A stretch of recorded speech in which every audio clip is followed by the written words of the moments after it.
One of the most popular cookbooks ever published was written by the iconic Julia Child.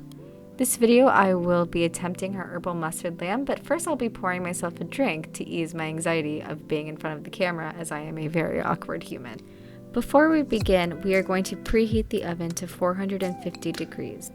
This recipe calls for a myriad of spices, soy sauce, and Dijon mustard, which is in the name of the thing, which is why I should have known that off the top of my head instead of having that stupid bowl. Anyways, I will be providing the full ingredient list and recipe in the description below. So this recipe calls for a whole lamb leg, but I went to my local butcher and found out it was going to cost me over $200, and I am too cheap for that, so I got 2 lamb shanks instead. Starting this recipe, you're going to remove all the silver skin. It doesn't matter how well you prepare or cook a piece of meat like this. If it is covered in silver skin, it will be chewy. Now that all the silver skin has been removed, we are going to create the marinade for the lamb. You might be asking yourself, if you're going to talk about mastering the art of French cooking, why isn't she doing boeuf bourguignon? Well, boeuf bourguignon, or if you're a dorky American like I am, beef burgundy, is a delicious dish, but it's been done so many times, and I'm not basic. Okay, I lied, I'm a little basic, but I'm going to embrace that. I combined Dijon mustard, soy sauce, garlic, powdered ginger, and ground thyme, and whisked it until it became a paste-like consistency. Since starting this channel, I realized that I had many strengths. Almost all of them include making fun of myself, and none of them include using a knife. But I started this channel to learn how to cook and not prove that I was already a master at it. I also wanted a platform to geek out over chefs and things that I love. This recipe calls for you to beat in olive oil like you were making a mayonnaise. But who really makes their own mayonnaise? After everything was combined, I took a small spatula and applied the paste onto the lamb shanks. You should let the paste sit on the lamb shanks for a few hours before popping it into the oven, but I'm going to be honest with you, I was really impatient and very hungry, so I did not do that. Although it is a lot of fun, standing and filming can be a little draining and your girl needed to eat. Julia Child had to be one of the coolest people to ever walk this planet. She didn't even start her career cooking.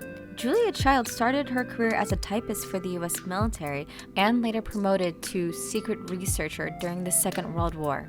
She ended up joining a home cooking club where she met Simone and Louisette, her 2 co-authors of this book. Something that Julia was determined to do was to make edits so American chefs would be able to find all the ingredients to make these dishes.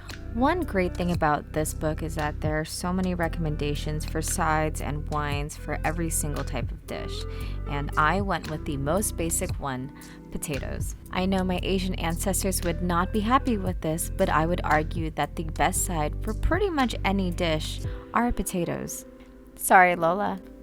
After chopping all of the potatoes into 1-inch cubes, I put them directly into the baking dish. I wanted the potatoes to soak up all the flavor from the fat of the lamb. I also did not want to do more dishes. I also threw some fresh rosemary on there because why not? I would also deeply appreciate it if you ignored the fact that I said the word also one too many times. Once the lamb was at an internal temperature of 130 degrees, I took it out to let it rest while I scraped the potatoes off the bottom of the pan and put it back in the oven. You want to let this rest for about 10 minutes before you cut into it. I would argue that waiting to eat this dish is the hardest part about making this dish. And I clearly have no self-control.